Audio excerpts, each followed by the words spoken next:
So essentially, there are a few things that we've been working on in class, which is something that is useful for everyday life and dealing with confrontation, avoiding confrontation, and or doing what you have to do to survive a confrontation.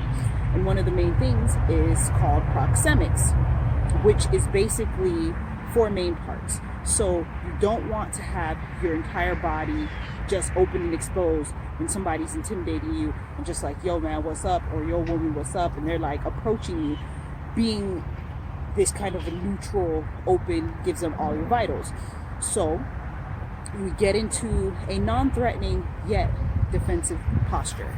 So first you blade the body, then you're going to fence, which is have your hands up in a non-threatening way. You're not in a fighting stance, you just kind of have them out.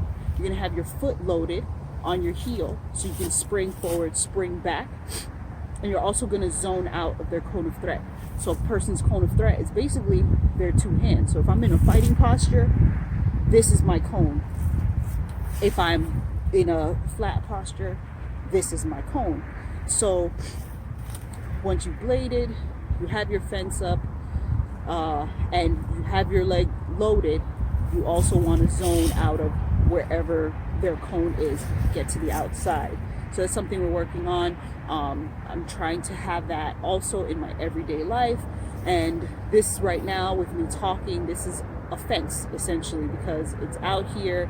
If a person's encroaching on my space, I have something to say, hey, back up.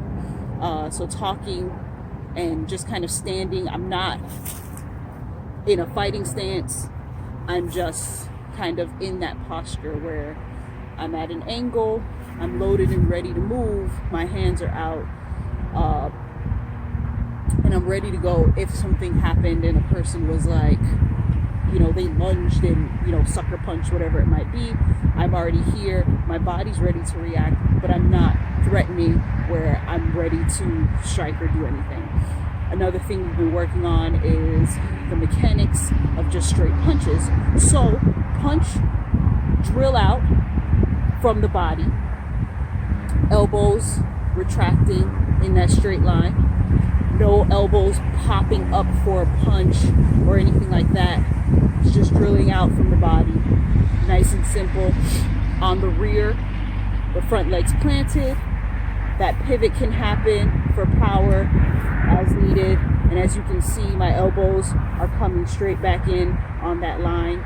Same thing with a front kick, kicking with the balls of the foot, using the hip to thrust forward for power.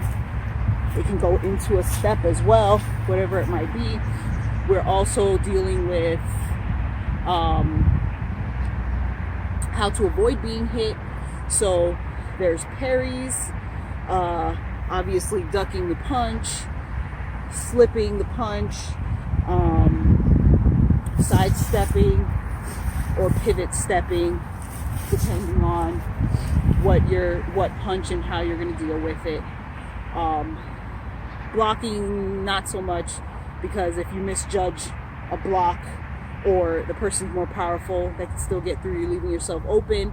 And finally, for this round of things, the guard, keeping that hole small in the side. Same thing with the kick.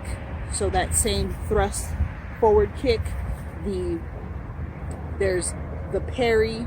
You either have this parry or you have this kind of a parry, or step back or step to the side. So those are some basic maneuvers. There's some ground things that we're working on as well. However, I'm not going to get on the ground outside right now. But those are the essential things that we're working on, the combinations of things for an initial confrontation, that first strike, that first dodge of a hit.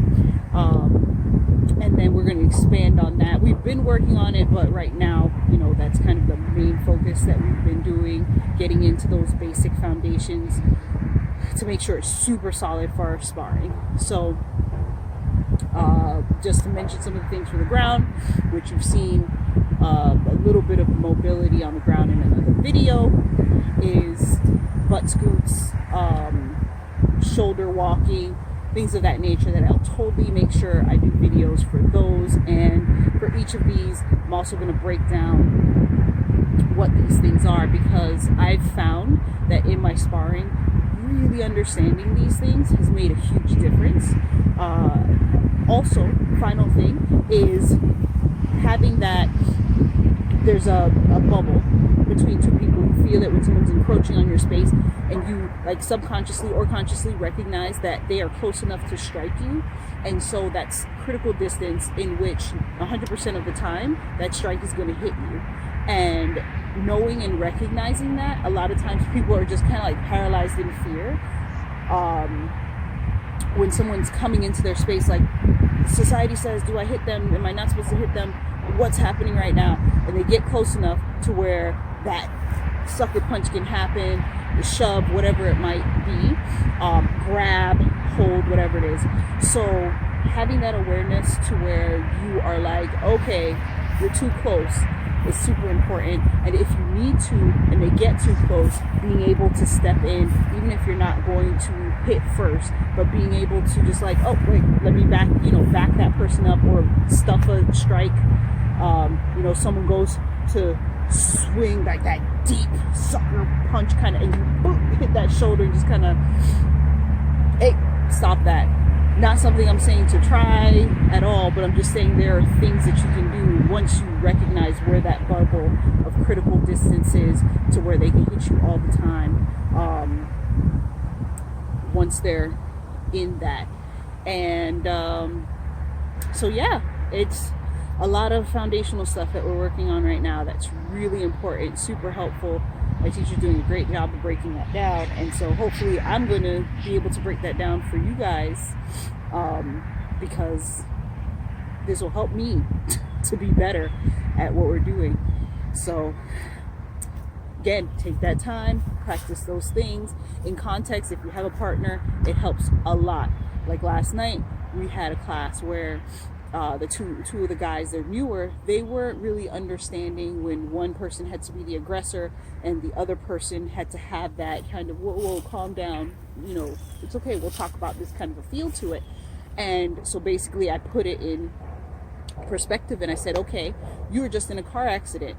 You're the aggressive person because he just ran into your car and you're late for something, he's ruined your day. So now you're like, dude, what is that for you doing, blah, blah, blah. And the other guy's just like, I'm sorry, my brakes didn't work, da, da, da. Once I did that, they automatically took on a real life situation. You could see the change in one person where he, what are you doing? And the other guy was just like, whoa, this is a real thing. And so when you put yourself in situations like that, it makes way more sense for you to be like, hey, let's calm down, but you're ready to do whatever you have to do.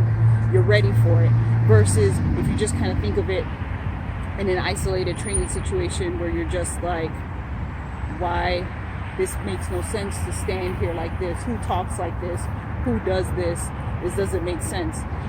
But if you are in that situation, that belligerent person in the bar, ladies, that guy or woman who is like, let me get your number. Oh, you think you're better than me? Oh, you think you're so hot? And you're just like, whoa, wait a minute. I never said that. I just don't want this drink. I don't want to give you my number. It's okay. And you're ready for that in case you have to go there. So all these basic things, but it can mean such a huge difference in a real world experience. Protecting yourself, making sure that you're not vulnerable to whatever may occur. All right, until next time, again, thank you for joining me on my martial arts path, and subscribe, like the video, leave comments, let me know what you want to see, and get on me. I need to be doing better. I need to be more strict with making videos, getting videos out there. I'm going to try my best.